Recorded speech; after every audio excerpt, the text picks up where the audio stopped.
Welcome. Glad you're here. My name is Jason Benson. I'm the founder and executive director of LoveMoves.Us, and just want to thank you for joining us here tonight. Whether you came here as a parent of a child from a different ethnicity, or you're a family member or a friend of a family who has a child of a different race, my hope tonight is that you will gain some insight and understanding as to how our children might experience the world differently than us, and some things that we should consider and watch out for so that we can better prepare our children for the real world. We just can't be naive, and there are real cultural differences and things that exist that are not right or wrong. They're just different. And so as you entered tonight, I was playing a song by Lecrae called Facts, and in it he talks about people thinking that he's too Black. And I'm willing to bet that there's a lot of people on this call that don't listen to Lecrae, much less listen to hip hop. But it begs the question for us, I think for any of us, do you have something in your mind? Do you have any sort of a thought, a bias that someone or something could be too Black? And what exactly does that mean? And if you're parenting a child from a different race, we all have implicit biases because of the way that we were raised, our family, our community, our school, our church, all those things, the books that we read, what influenced us as we were brought up. And it can play out in how we perceive others and how we treat others and what we think, even if we say and purport that we love everyone, which I hope is true, and I think is true probably for just about everybody on this call tonight. There are still things that can affect the way that we think and how we go about stuff. So without much more of me talking, I want to get into why we're all here and introduce you to our panelists. Roger Simmons. Roger, say hi to everybody for us. Hi, everybody. Roger is the president and COO of Cross and Culture and provides a lot of training in cultural competency. I think he's also a parent, and I think he's going to bring a lot to the conversation for us tonight. Chanel Poole is our other panelist. Chanel is the doctoral graduate assistant of inclusion and diversity at Judson University. And is also the liaison to the Black Student Union there at Judson. Hello, everybody. Awesome. So thank you so much to both of you for being on tonight. Let's jump right in right away and tell us a little bit about where you grew up and what life was like. Oh, let's start with Chanel, because you're unmuted. Chanel, let's start with you. So my name is Chanel Poole. I'm from Indianapolis, Indiana, and I'm actually new to Judson University in the Elgin community. I actually stepped into my role August of 2020. I grew up on the west side of town of Indianapolis from a two-parent home. My father was a Marine veteran and an accountant at Fort Benjamin Harris after he got out of the Marines. I have 3 older brothers and an older sister. And I would say that I came from a middle-class family, but from a father who suffered from alcoholism once he got out of the Marines. And not to go any further unless you want me to, Jason, want to give Roger an opportunity, but that would be the basis of my background. Awesome. Roger, same question for you. All righty. Tell us a little bit about where you grew up and what life was like. Sure. I grew up in the northwest suburbs of Chicago in a city called Elgin, and grew up as my childhood primarily in public housing, Elgin Housing Authority, an apartment complex. It's all Black community, and we were bused into schools that was middle upper class, predominant white. So every day, pretty much in and out of 2 different worlds. Relates to my community in which I live and the school in which I had attended from grammar school up until high school. Single parent home. My mom raised us all. It was a total of 5 of us, 3 boys and 2 girls. And course, I had a father. My father he lived in Arkansas, and so it was my mom pretty much had majority influence upon me growing up. Great. Thank you. Thank you for sharing that. So obviously a little bit of differences in terms of where you guys grew up and kind of the environment that you grew up, single parent household, 2-parent household, middle class, Roger, I'm sorry, you said public housing. So, some definite differences there already for both of you. And I think there's some valuable experiences that you guys are going to have to share with us. Obviously with the differences in not only for you growing up, but there's obvious differences in growing up in a Black family versus being Black and growing up in a white family or predominantly white family, having white parents. But while that's true, what are some things about your environment that contributed to you forming and understanding your racial identity? I'll start with you, Roger. Oh, sure. Well, my community was all Black, so growing up, that's pretty much all I knew in terms of my identity came out of that environment and that culture, So I knew that, I was a man of color. I knew that I was being groomed for the most part by the environment which I lived in and the ethnicity that was present in that environment. So that was pretty much how my identity pretty much came, was formed because of the environment. Everyone was pretty much, it was homogenous in terms of everyone was, on low income in terms of economically. We all went to the same school. We were all living in public housing. We were always in close proximity of one another. So there's always this sense of survival, that was at play there because of the economics and things of that sort. Chanel, how about you? What are some things that help contribute to forming your and understanding your racial identity? Well, for me, I would have to say it started with my father. Having a father who served in the Marines. My father was a rifle instructor and an algebra teacher in the Marines with an honorable discharge. And so I was raised in very militant. And so for me, having a father who had that experience, it was on a constant basis that our father stressed the importance of education, how intelligent we were. My father would tell us at a very young age that we were kings and queens, and he would always associate God and the royal family and made emphasis that we are kings and queens and we come from God.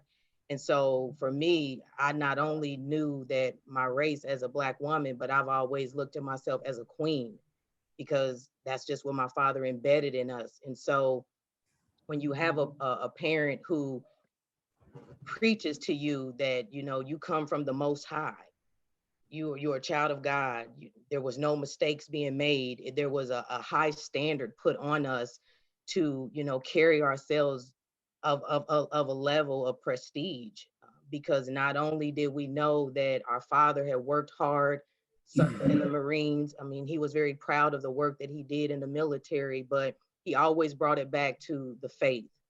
He always brought it back to associating my identity with Christ. And so for me, having that connection of wanting to explore and learn more about who God was to find out who I am, really put an emphasis on taking pride in being a Black woman, a Black queen. And so I would say with my father and then his father, who was an entrepreneur, he owned a lot of land in South Haven, Michigan. And so and my father's mother was a Cherokee Indian. And so just learning our heritage, being with my great grandmother, learning about her being a full-blooded Cherokee Indian, and then watching my grandfather who owned variety stores and land and property in South Haven, Michigan. As a child, I automatically grew up working in a family business. And then you have a father who's proud to serve the country and the prestige of being a military soldier. And so it was that combination of my family history, being part Cherokee Indian, and then the fact that my father just would constantly stress the importance that you are kings and queens made in the image of God. That's truly where my identity really honed in on who I am and why I, am proud of the woman that I am today as a Black woman. Yeah, yeah. You even mentioned that term Black Queen, and that's a term that probably many of us have heard, but I wonder how many of us as white people even understand the importance of that, or where that comes from and why the emphasis there. Because while we might tell our daughters that they're beautiful, or they're a princess, so to speak, I don't know how many white people use the term queen, and certainly not white queen. So if you could just kind of unpack that a little bit for us, I think would be helpful. Absolutely. So I think, for me, what has been the most powerful is that as a parent who took the role model and the image off of himself. So my father wanted to make sure, as I stated, he was, for all of my life, I only know my father as an alcoholic, a functioning alcoholic, a highly intelligent, successful accountant, but he was a functioning alcoholic. And I think so for what my dad was trying to instill in us is that as a parent, we suffered through a lot of domestic violence. So from 9 to 5, my dad was the ideal man. After 5 o'clock, my dad was a verbal and physical abusive alcoholic.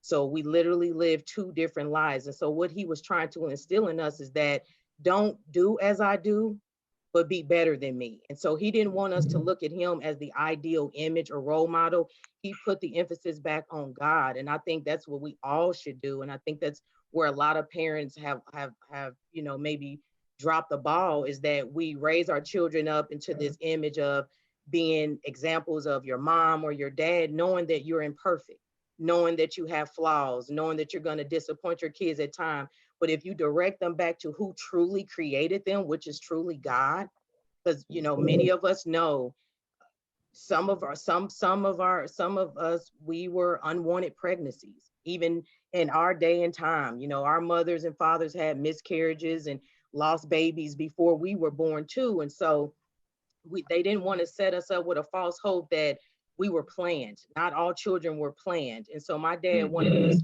to look at the most perfect role model in the world, which is Christ. And so he wanted us to try to mimic and follow the steps of what Christ said to be like as a perfect human being versus what he said to be like. And so that's where it all centers, is because just like you stated, some of you all have Black children. So there's no way you can, instill in your child, hey, be like mom, be like dad. We're already coming from 2 different races. So that's not even realistic. But the ideal image, the ideal human being is Christ. Right. None of us would be here without Christ. So I think it was important for my father, my grandparents, to keep us centered on who Christ was. And so that's where we get this image from of who we're supposed to be as human beings. And I think that was a powerful way of upbringing us, because for me, I suffered a lot if I looked at just my father's example. The first man, my first love is my dad, but my dad is the first man who ever hurt me. So if I watch my father beat my mother every other night, that's not an ideal example. Sure. If I watch my father suffer as an alcoholic, that's not the type of role model I want to be. So I think making Christ the center of any household, the center of any discussion when you're raising children, that's the best route to go, because who else is there as a perfect human being? Sure. Yeah. Awesome. Thanks for sharing all of that. And I appreciate the personal nature of and the very emotional side of what goes along with that, and you being vulnerable with us. And yeah, thank you. I want to go on to something I think is going to be really pertinent to all of us as parents, or those of us who, again, have relatives or friends who are parenting Black children. Because like I said at the beginning, my hope is that we'll gain some better insight and understanding as to how our kids might experience the world differently than us. And so one of those things I think is that might be helpful for you guys to share is, maybe if you can recall the first time or one of the first times, what was the first time you felt underrepresented in a community or at school, or self-conscious, uncomfortable? What do you have an example of that you can share for us? Roger, we'll start with you. Sure. It started in school. Once again, I lived in a predominant African-American community, and went to a school that was middle, upper class, predominant white. We were bused into the school. Take in mind that my mother wasn't very much involved a lot in my education. I think there was a little bit intimidating for her, but she wasn't a very highly educated person in terms of degrees and that sort. But she was a wise woman, but my mom was in survival mode, so she didn't have a lot of time to really invest and get a lot involved in our education with 5 kids. So I was in school. I can remember an incident. I was in school and I was put into a speech class because I was told that I had a speech problem. And I was in this particular class with immigrants. These were kids who came from various countries that was taking English as a second language. So when I was in this particular class, I was never really told why I was in there. And so when I'm in here and I'm listening to kids who can barely speak English, right away I felt what I felt being like a second grader, third grader at that time, 8, 9 years old. I felt that they were seeing me as someone who couldn't speak. So I felt embarrassed. Didn't have anyone to really represent me at the time. And I would actually sneak into that class, and I would sneak out of that class when I had to leave, because I don't want anyone knowing that I had to go into this particular speech class with immigrants. And this here really changed a lot. It affected my academic process, because I have what you would call selective mute. So if you believe I couldn't speak, so I didn't want to read, definitely didn't want to read out loud. So reading became something that was of non-interest to me because I stopped reading. So I began to fall back academically. And I felt that I couldn't speak, so I felt stupid at school, if I use that word. But when I went back into my community, from where I lived, I felt accepted because no one in my community told me I could not speak. No one in my community said that, hey, you have a speech problem. So I think it was maybe the vernacular that I was using at the time. It wasn't of the love of the academia at the time in the school, the kind of vernacular that they were speaking.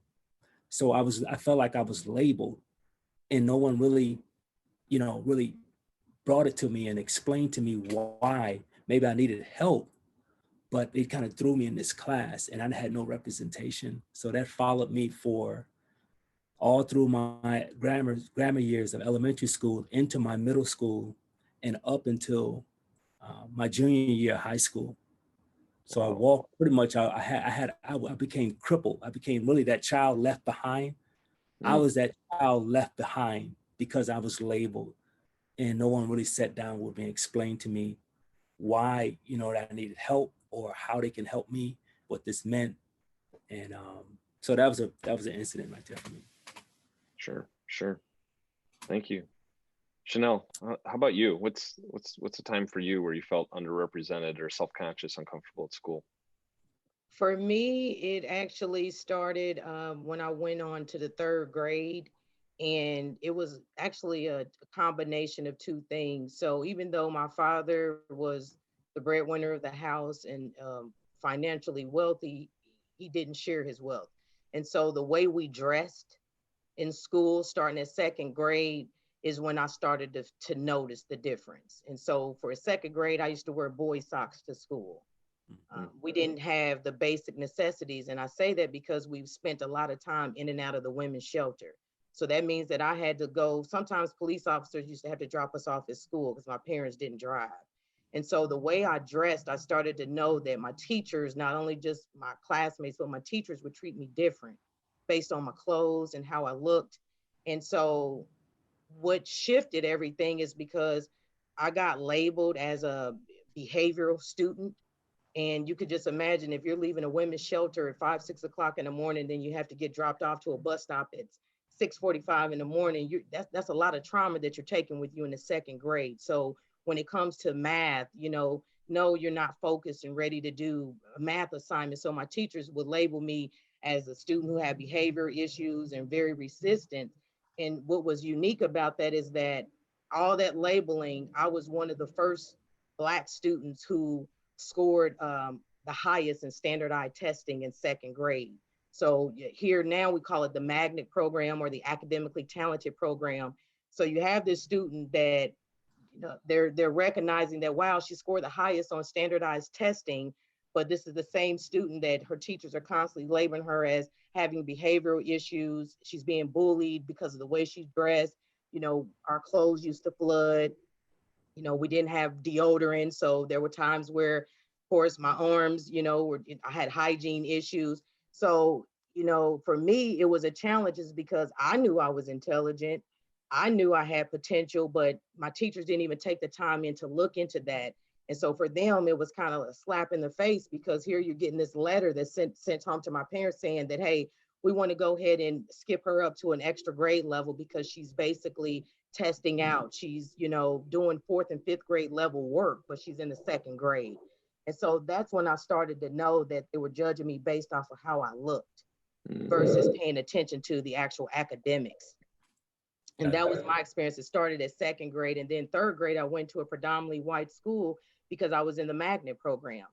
And so I did not feel like I belonged because I'm leaving behind all of my all my neighborhood friends.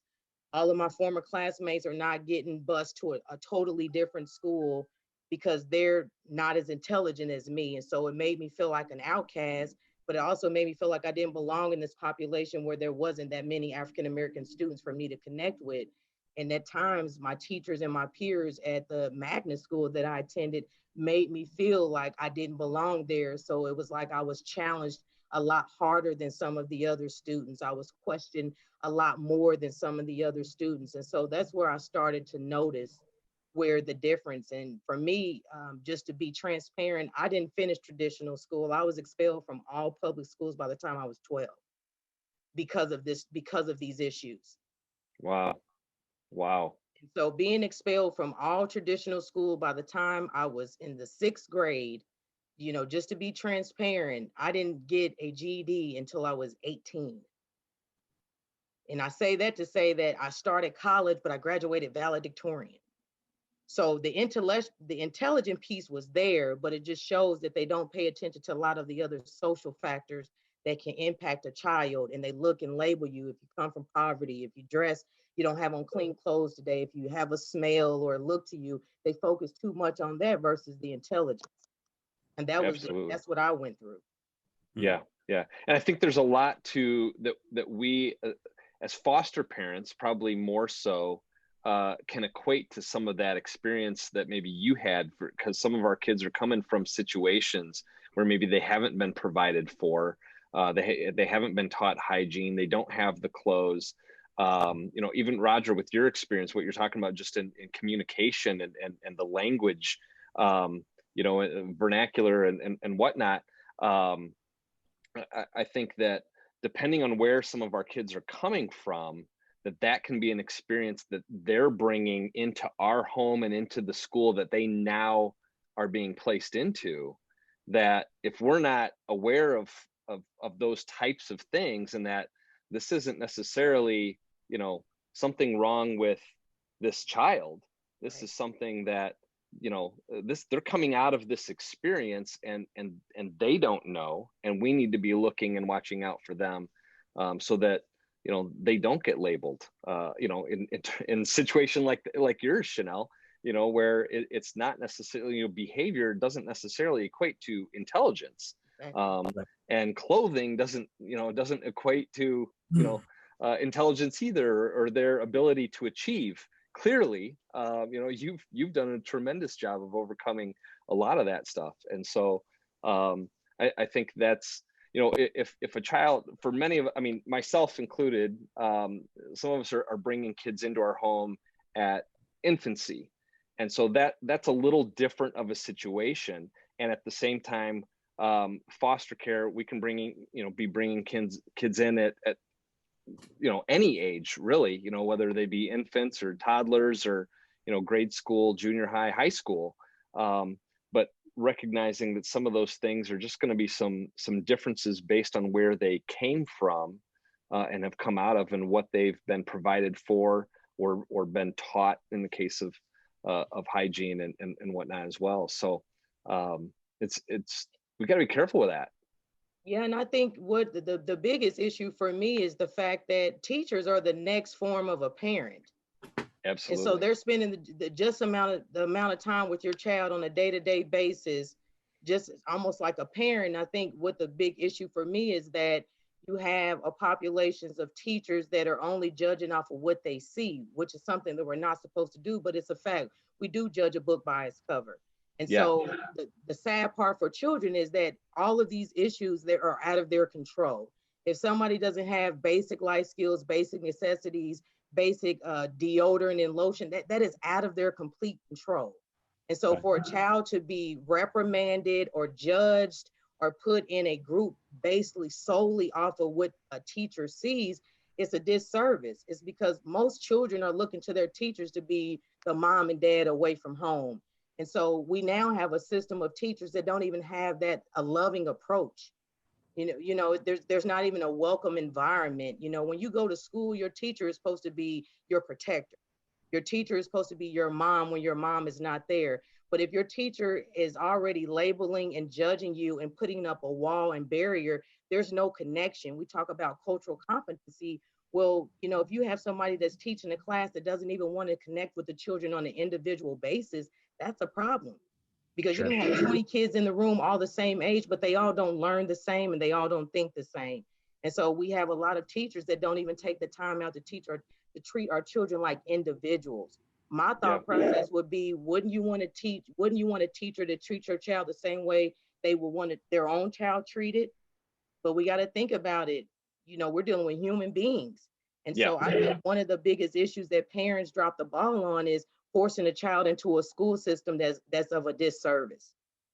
A lot of our kids complain about school, bullying, it's too hard, but parents don't listen to that. They think like, oh, this is a great school, it's very prestigious, it's high on this. That has nothing to do with it. The child has to be able to culturally adapt to the classroom, to the person that's teaching them. And I think parents need to do a better job of really evaluating teachers the same way you do a job interview, the same way you would do if you would bring a babysitter into your home. You really need to evaluate their character, their beliefs, their morals. And if you can't sit and have that conversation before you enroll your child into their school, then that should be a red flag. Because I would want to know that this person who's spending 8 hours with my child, what's their character like? Are they loving?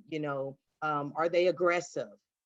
What's their tone and their approach? Are they impatient? And so I think for kids, we're just forced to be in a situation with nobody evaluating if the person is qualified and capable of dealing with our child. Yeah. There's a lot of great teachers out there, and there's definitely some not so great teachers out Absolutely. there that aren't super helpful with some of our kids and appreciative of their situation. And we've experienced, I would say, both sides of that with our kids. And I know, like, my son's first grade teacher, his first grade experience was horrible, and not so much in terms, I don't think, of race, although it's really difficult for a 6-year-old to be able to articulate there's something going on there. But she was a yeller. She was always flustered and yelling and screaming, and my kid, that gave him a ton of anxiety, and that was just a difficult classroom and year for him to be in.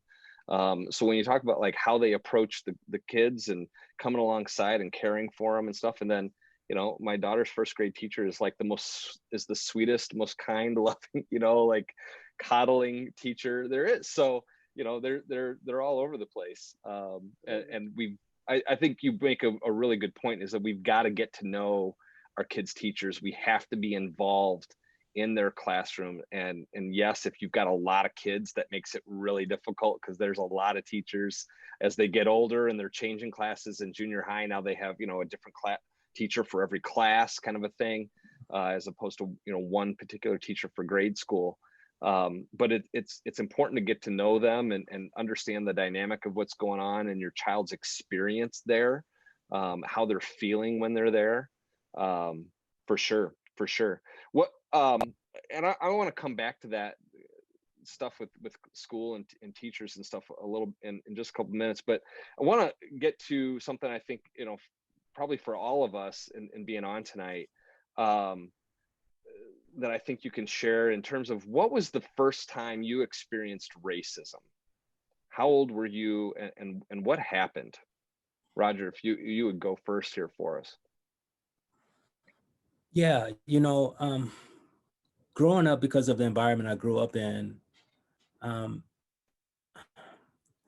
I don't know if I will label it racism at the time.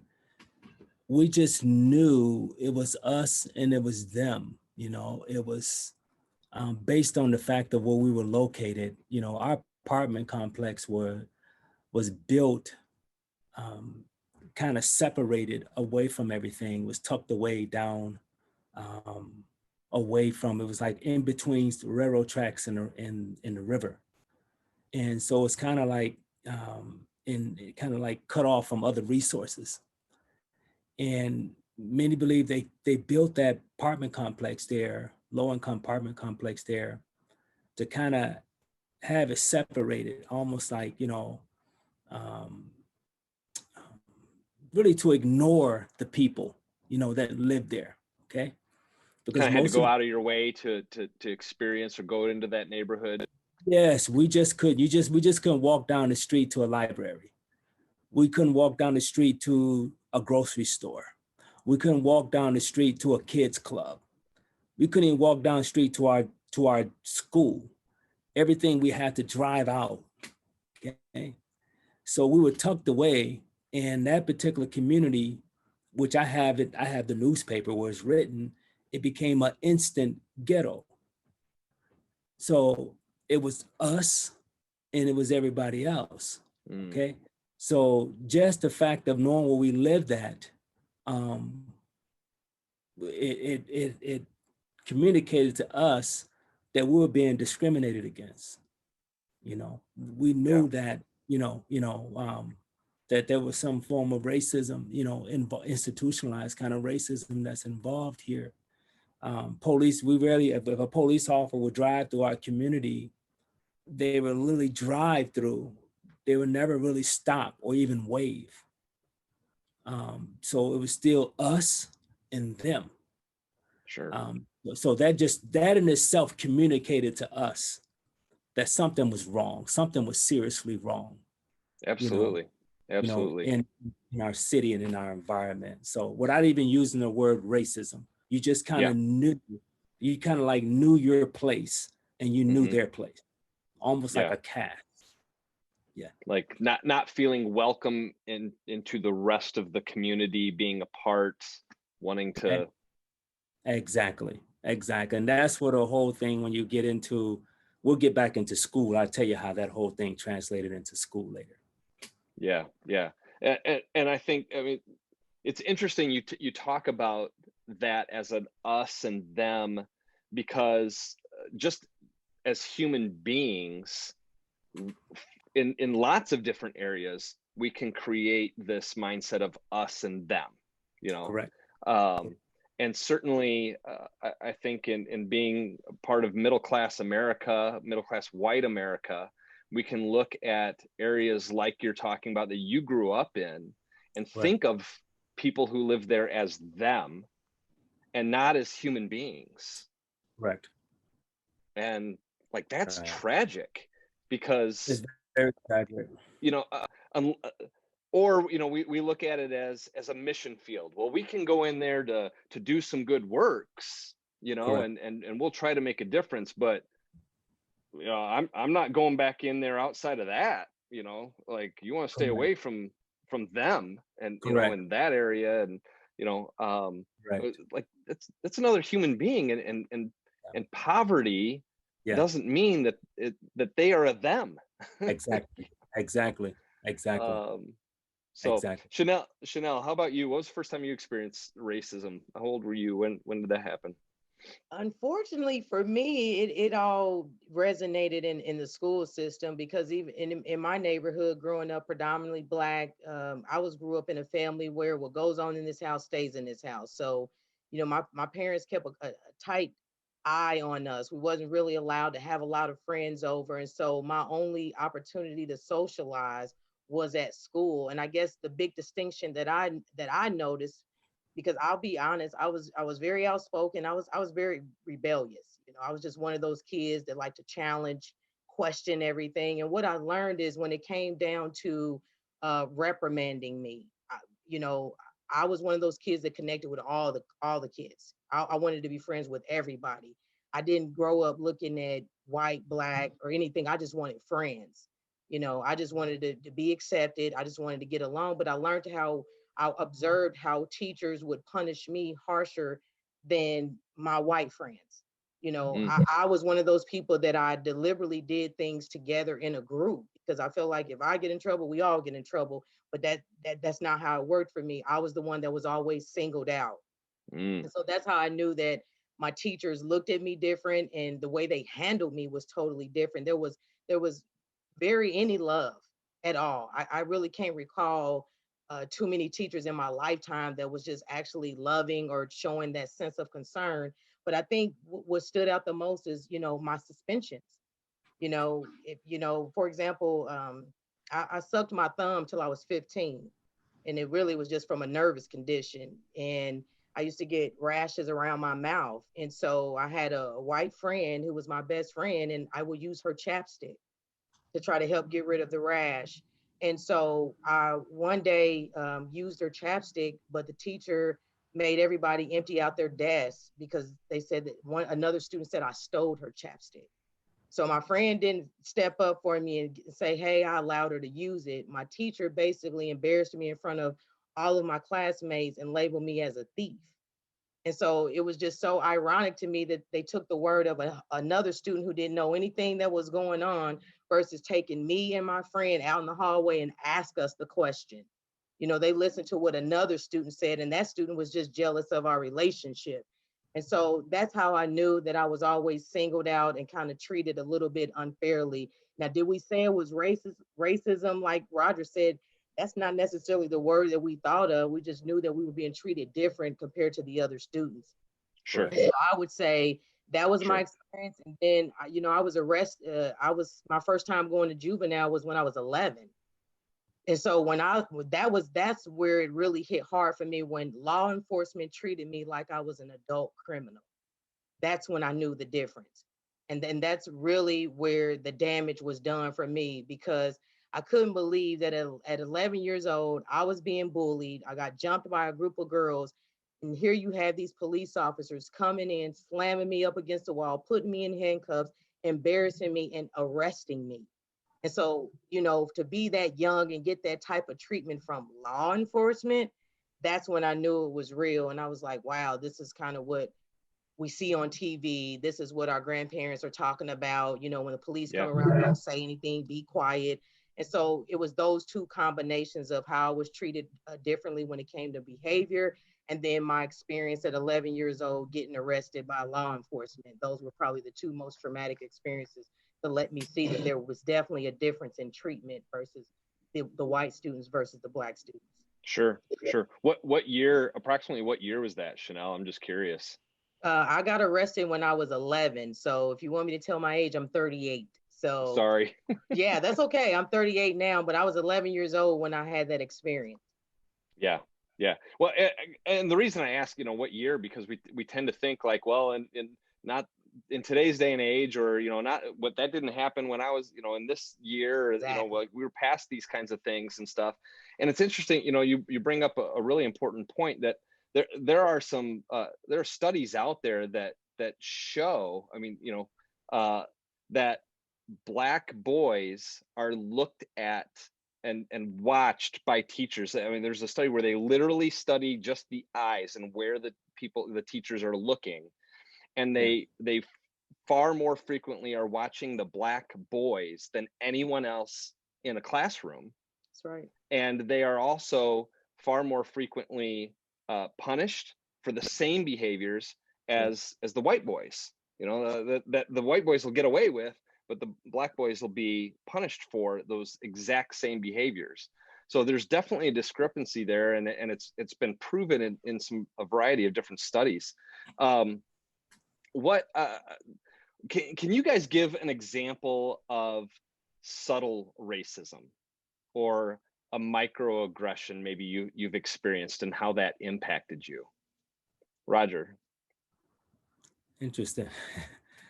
Wow. That has been, wow. I'm thinking of a lot of incidents with that one there, because that's very prevalent in the northwest suburbs of Chicago. Versus my family came up from the South, from Arkansas, and the type of racism that they experienced there was like very overt, it was like right in your face, you know what I mean? Sure. If they like you, they like you. If they don't, they're gonna let you know that they don't. But up north, what my mom and her siblings and and everyone else, what they experienced up north was different. It was a lot of subtle, and it was microaggression, and meaning that um, it was, I would say from my experience that I had, which is very subtle. In school, as being a black boy in school, I was very athletic, okay? And so because I was athletic and I gained a lot of popularity, guys wanted to be around me. I was like one of the first picked on the team, and that team, I was always like that kid. So I always kind of felt like I had some level of respect as an athlete. As a black athlete, I had this level of respect because of my athletic abilities. But as a student, as a black student, student, I felt like I was overlooked in many ways in terms of my intelligence and what I was capable of my learning. So it's like this dichotomy, if you allow me to say that, that Sure. I was celebrated as an athlete, but I was overlooked in many ways as a student that was capable of learning and have a level of intelligence that can think at a higher vibration. So that shows up a lot when you're overlooked in terms of opportunities. It can be very subtle because you're not given opportunities to grow, opportunities to express yourself. Much of my culture and what I was, it was suppressed the moment I walked into that school. Yeah. So a large part of me was suppressed, was dormant, because I knew if I really expressed who I was, how I was in my community, I wouldn't be accepted. I would be looked at as not being normal.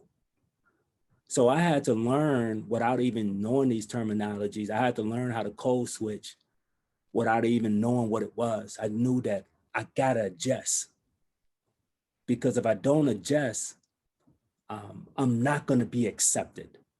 Yeah. So that was how that subtle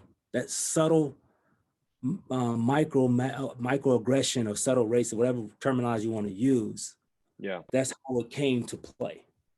Mm. And if I really express myself, then people will label me, you're this or you're that. Sure. Versus really receiving me fully who I am culturally and how I express myself. Yeah. Yeah. Making the assumptions of athlete and athletics and poor academics that are so frequently happen. And yet for many of our families with kids that are coming out of situations that, where they have been left behind and Roger, I mean, you kind of grew up in a similar situation like this, where, you went into the speech classroom, and you're like, why am I even here? And so like it's almost reinforcing some of that, yet these kids definitely need some extra help to get them caught up. Exactly. I know kids that are, have gone to school maybe, half the time, if they're lucky, Correct. prior to being placed into foster care. And so they're Correct. severely behind in reading and academics. And it's not because they're not smart, you know, it's, you know, so Well, that anyway, was, sorry. well, Jason, Chanel, Jason, go ahead. that was real quick. Jason, that was the reason why I had to sneak out of that class and sneak into that class, because of the fact that the respect that I did have from the rest of my friends was because of my athletic abilities. And I didn't want to lose that. If they saw me going in that class, they would probably, make fun of me, Sure. say, something's wrong with me, or you can't talk. So Sure. I felt to keep my level of my status, I had to not allow them to see me go in there. Yeah. And just to see me as that athlete. Yeah. Because internally, I did not think at that moment, I didn't think that I was like this intelligent individual anymore, particularly Sure. in school. Yeah. Yeah. Chanel, what about you? What's an example of some subtle racism, or a microaggression that maybe some white people aren't picking up on, that still racist? I think, and I'm sorry that I continue to use the school as my examples, but those truly are, my initial experience. I think things like, as I was sharing with you all earlier, the fact that I was academically talented, teachers are not allowing me to have a voice in the classroom was one of the biggest things. Not being able to just speak, when you're young, you're told to raise your hand if you know the answer. It's like every other student got picked besides me. And so I started to learn that it's like, wow, I don't even get a chance. I know the answer just like the rest of the other 10 students, but the teacher would never pick me. And it's because one incident, typically with a Black kid, they're labeled throughout the whole school system, from teacher to teacher to teacher. And so the class that I might enjoy, I've now been labeled, and that teacher's watching me like a hawk now. Is not giving me any opportunity because of what a reading teacher said. And so I learned that I didn't get to have a voice in the classroom. And so it started to make me feel like I was dumb. And when it came time to discipline, I got put in the LD room, which is learning disability. Well, when you're young, we all know as young people, we label each other if we see you in that classroom. So think about it. You're putting a child who may have been disruptive in class because they were just talking to another classmate. Not that they were being verbally disrespectful or yelling. It's just they may have been whispering, having conversation, which is what kids do. To put me in a learning disability classroom. So now I'm traumatized because this is the form of discipline to label me as having a learning disability. And so it was things of that nature that I noticed that I would say were subtle ways that it was done, because if you can impact me academically, then, for me, being expelled out of all traditional education by the time I was 12 years old, it actually worked. All of that labeling and that punishment, it worked. It actually got me out of the school system.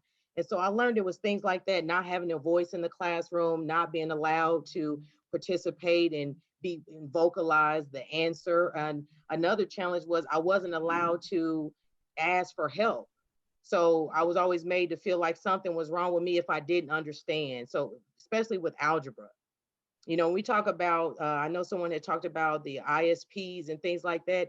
To me, that in itself is already a labeling, because I'm one of those people that I need repetition. If you give it to me 2 and 3 times, and I'm a visual learner, so you have to show me. And so I'm getting a doctorate, so I know my learning style. But when you're a young person, think about it. If the teachers are not taking time out to learn my learning style, they're going to label that as being disruptive. So it was things like that that I noticed for me that I would say were the subtle ways that it was introduced to me. Yeah. The just not long ago, one of my obviously it was probably just a little over a month ago, one of my kids had a teacher who said that the district was making him teach Black history in February. And thankfully my son caught that statement, and anybody here who just heard that and didn't catch that, that's a subtle form of racism to say Mhm. making him teach Black history. Mhm. First of all, Black history is a part of American history. This is um, uh, there's so much to learn there that has been left out of history books, So true. because the history books were written by white people teaching from a white perspective and white history.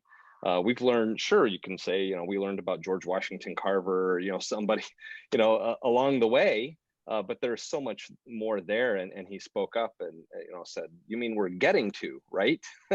And I was super proud of him for standing up and being respectful and Mhm. still, standing up for what he said. But, even hearing kids, and we all know that, the use of the N-word and stuff in school, that we all understand that's an overt racism. And we all know, but also, how do we as white parents respond to that when we hear that?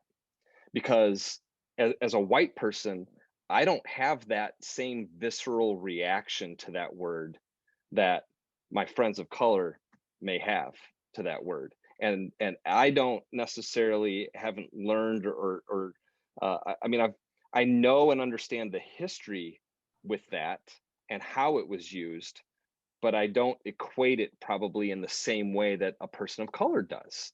And so I can learn and understand that and know that that is very wrong and a horrible, word to inflict psychological damage and to demean somebody and put them beneath them. But do I have that visceral reaction to it that I know my Black friends have to that? Because I think that's important for me as a white parent to be able to teach my Black children how deeply wrong that is. But I'm just curious from your perspective how you guys handle something like that, and how we may need to respond differently to something like that is more overt. Well, for me, I like to be honest and transparent. Thank God that I'm a young, educated adult. But prior to becoming this adult woman, I used to fight. I mean, that's just what happened. I mean, that there's no other way around it. Those were fighting words, and I think still to this day, depending on the environment that you are, it's verbal abuse. Yeah. That's just what it is. It's verbal abuse. Just like I know if I say the B word to somebody, it's going to affect everybody in the room. And so I think the fact of not understanding what verbal abuse is I think where everybody needs to do their homework. The trauma of words. There's no way we can take them back. And so we all know. I mean, we're dealing with it right now, and so there's not many of us that can say, "Oh, I guarantee you, if I was in a room and I heard it today, I'm going to be this scholar and handle it in the most godly way." It just depends on what the day is. I mean, because verbal abuse is more damaging than physical abuse. And so my question would be, if someone was to just run up and hit you in the mouth, what would you do? You would defend yourself. And that's the way we look at that word. Sure. That's the way we look at verbal abuse. We have to find some form of defense mechanism to deal with it. And I think the sad part about it for a lot of our Black kids is nobody's ever really taught them a proper way, a healthy way to what is the defense mechanism to do that. We're kind of taught to just accept it.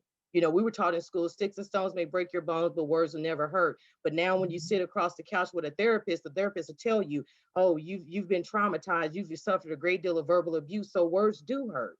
So I Sure. think, we all have to get to more of a godly standpoint on how we deal with things. And then we also have to get to more of a point where accountability is a must.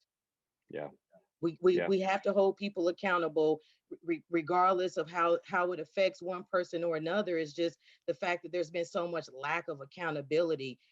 One of the examples I wanted to give to all the parents, just to kind of help you dig a little deeper, is national news about what happened to Samarian Humphrey, the young Black male middle school student in Plano, Texas, that was bullied and on Facebook Live and forced to drink pee. He's 13. It's national news. So even if we don't see it in our own community, it's national news that a 13-year-old was over a group of white students' house that he thought was his friends, and they deliberately bullied him, recorded him, and made him drink pee. That's 13 years old. So it shows you that this victimization of how it starts, it is at an early age. Do you think the parent really knew that sending her child over to his group of friends, that he thought that her child was actually going to be forced to drink pee? So I think where we got to come together is children need to know from their parents that somebody is going to stand up for them.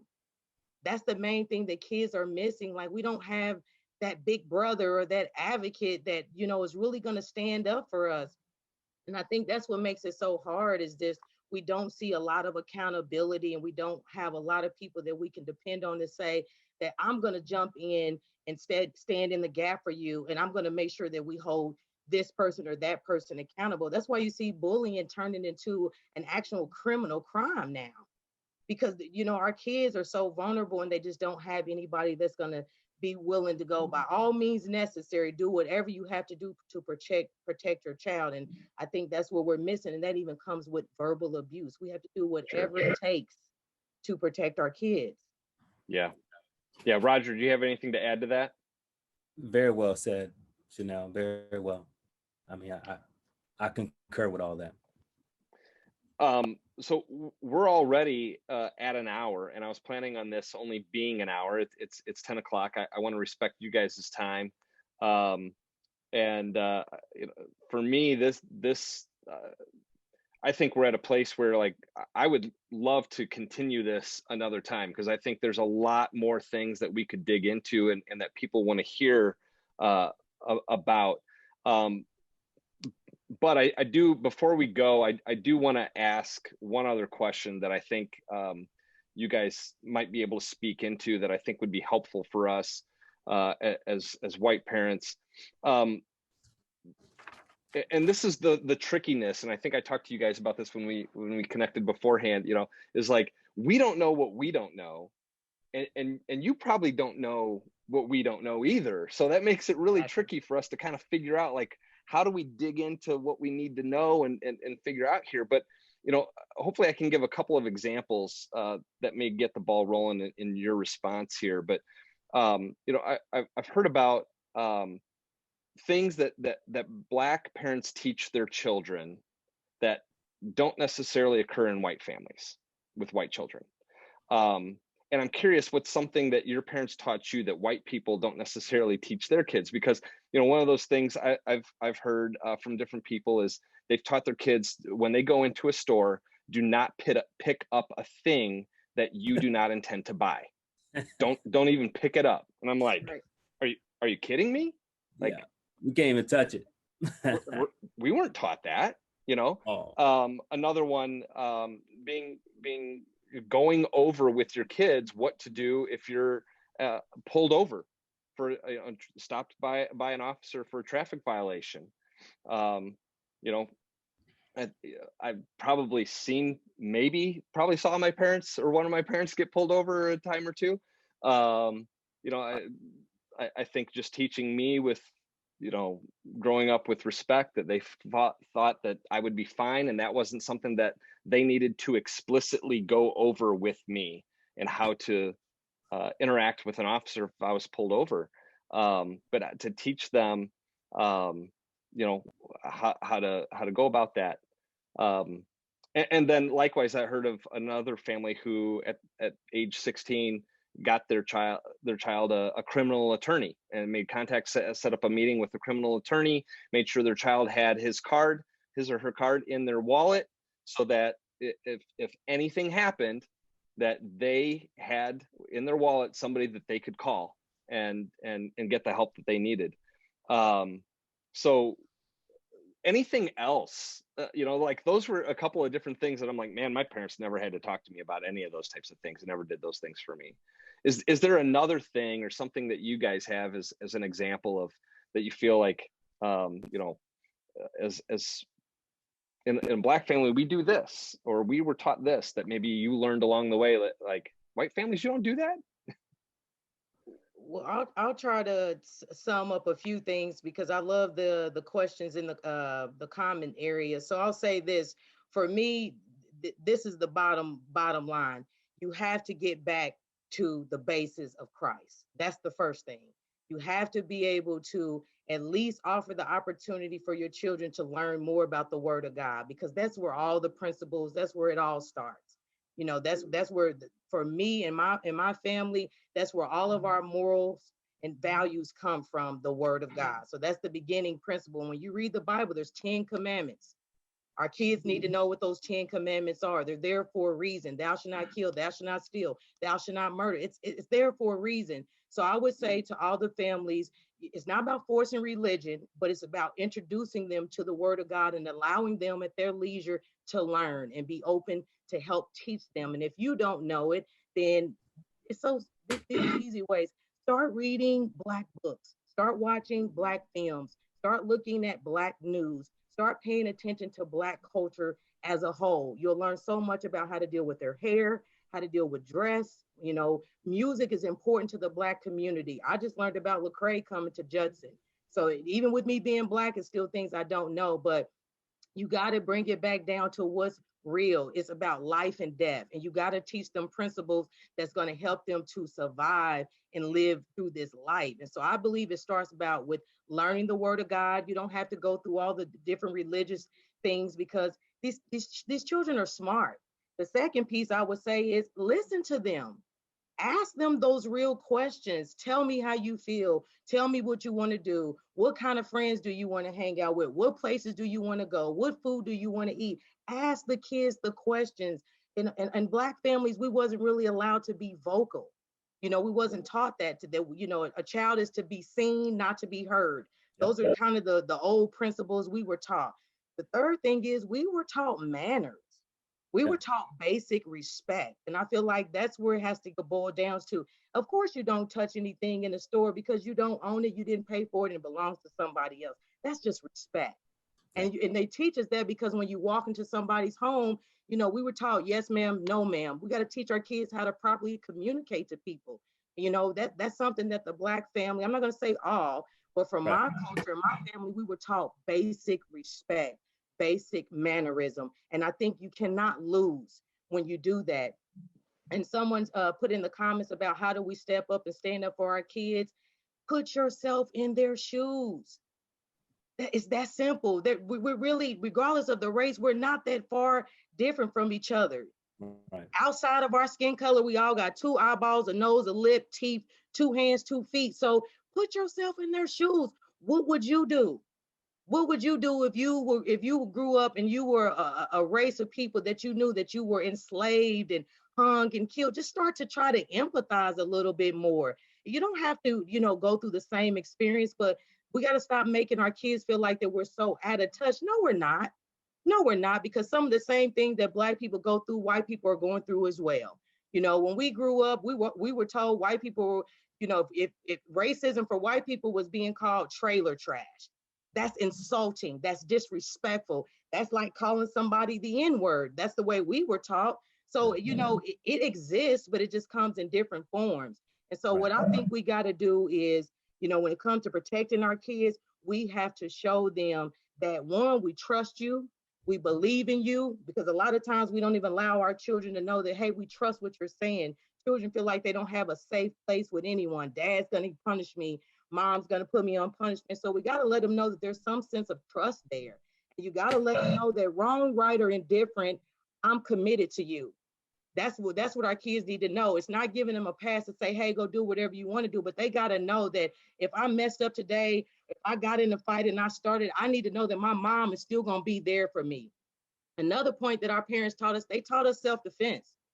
They taught us how to fight. They taught us how to protect ourselves. And it's not to retaliate, but you got to know that. I was raped at 14 years old.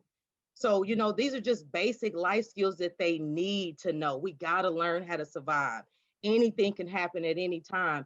So if you focus on teaching them the word of God, you focus on letting them know that I love you no matter of your imperfections. I'm going to be there for you. But these are the rules.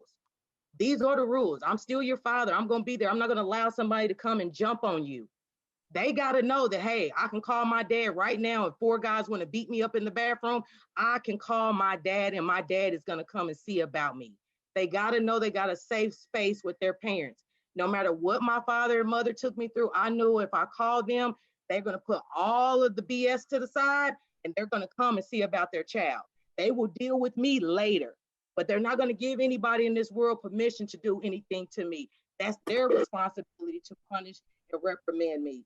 And then just teaching them basic manners. Just teaching them basic manners. You can't go wrong with that. You know, life is changing so much right now, and they got to know that they are loved. You all have done an amazing job by taking in these beautiful kids that originally you did not birth. So that already speaks volumes about who you are as a human being. And I commend you for doing it. And the only thing that I will continue to encourage you to do is connect with people like me. You can't be afraid to connect with your colleagues that are Black or your friends at the gym. Ask us questions.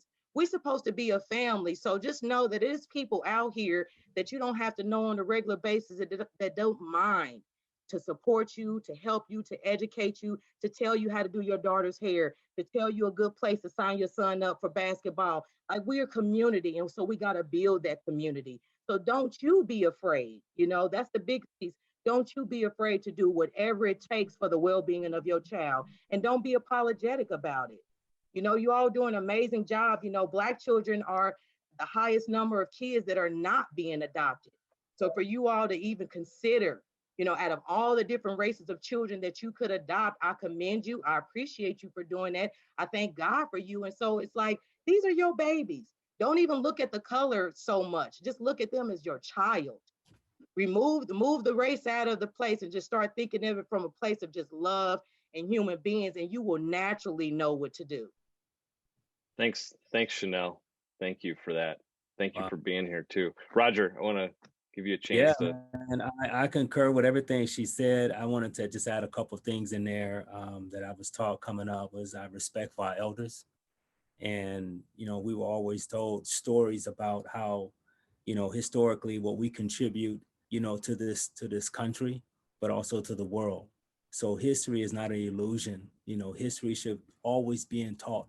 We should always be teaching our kids about history and their contribution to this nation and also to the world. And our respect for our elders. Another thing that my mom taught me, and I say this, the greatest gift that my mom gave me coming up, gave our family, that she believed in me. And she made me feel that I was necessary. And so whatever I came and went through in life, what my mom instilled in me was that I was necessary. You know, that helped me get through, you know, the belief that she had me. She's the first person that made me feel like that I was great. And kids need to be felt, they need to feel that they're great. They need to be told that they're great, that they're necessary, because there are times you'll be faced things in society that would say the opposite. But if that mother, that father could instill that in their child, you know, that you're necessary, then they will never, you know, feel that whatever scene that they may show up in, they'll have to feel like they're inferior to anyone. And that has been instilled in me. So wherever circles I went into, I began to move into different spaces. I never felt like I was inferior to anyone. You know, I felt like I was equal, and it was because of what my mom instilled in me, living in the community that we lived in. So, but it was what she instilled in me. So I'll just leave it with that, and everything that Chanel said, I concur with all that. That's awesome. That's awesome. Well, thank you guys for being here tonight. Like I said, you know, we had a number of questions. I know I sent you guys a list of stuff that, ahead of time that we didn't even get to. So if you're open to it, we may have to do this another time and continue on, because our guests here that are watching had a number of other good questions that I'm going to save and write down. One of the things that before we go that I wanted to leave us with is just a next step that people can take. And I think there's a variety of steps that you can take. Chanel, you mentioned many of those already, and I appreciate that, you know, in terms of, you know, reading Black books and watching, you know, learning about Black news and watching Black movies and stories and things like that. There were a few things that I wanted to suggest. I'm going to put them in the chat here for you guys. But a number of things that I think would be helpful on a variety of different levels, and just pick one. a bunch of us just read the book, Uncomfortable Conversations by a Black Man, or with a Black Man, by Emmanuel Acho. We just read that and had a book discussion a couple of weeks ago. I think that's a great place to start. Really easy read, covers a lot of different topics, but Uncomfortable Conversations with a Black Man by Emmanuel Acho. White Awake would be another book that I think would be a good one. There's a number of different movies or videos, things that you can watch. 13th on Netflix. The Black Church, This Is Our Story, This Is Our Song, is a PBS documentary that's currently been airing, or I think just aired recently. But you can catch that on Amazon for, it's like $6 to get the 2 episodes. And then Soul of a Nation has been currently airing on ABC. I think Phil Vischer and the Holy Post podcast and videos he has on Facebook, it's also a podcast, is a great place to start.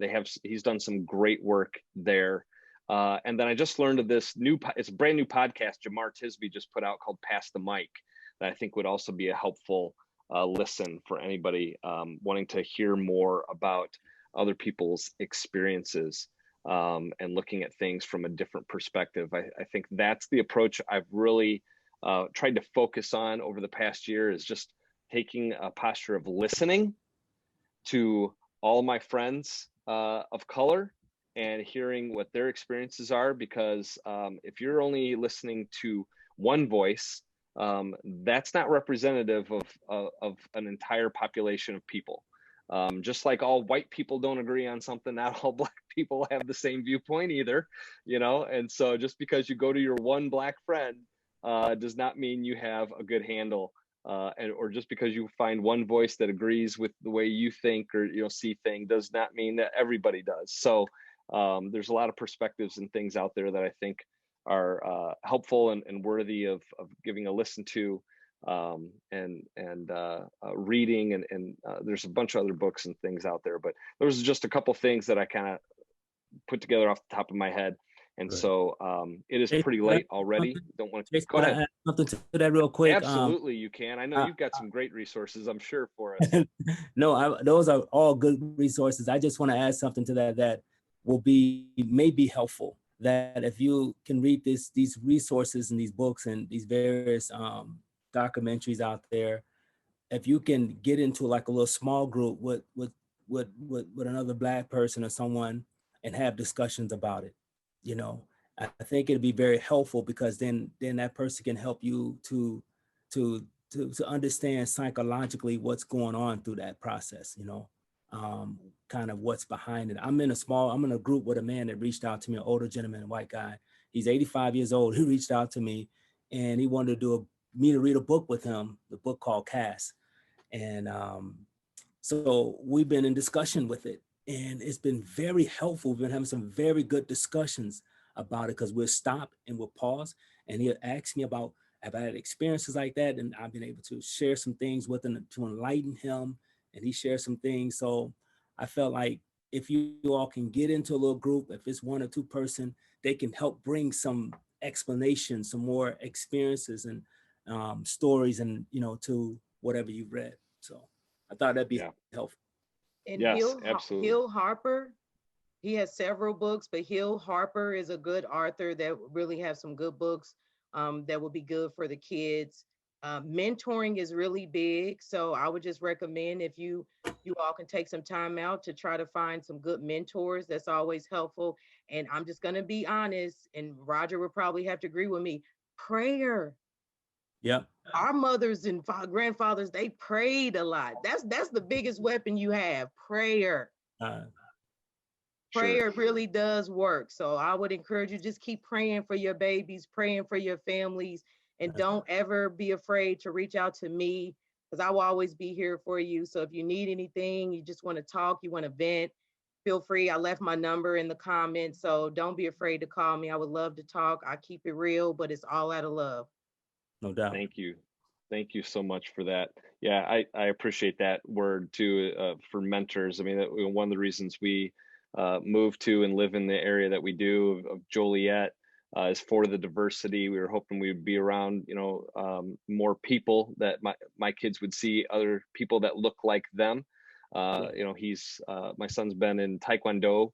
He's now a black belt, and his instructor is African American. Has been a great mentor and somebody who teaches him discipline and respect and all those things, which has been tremendous. So those things are valuable, and we've got to be able as parents to seek those things out and put ourselves in uncomfortable situations where maybe we are not comfortable and maybe we are the minority in a situation. We've got to be willing to do that for our kids and be comfortable with them, even, you know, reconciling and trying to figure out their history, their past, their, you know, where they come from, their family, connecting with their birth family, things like that help them in forming their identity. So thank you so much for being on.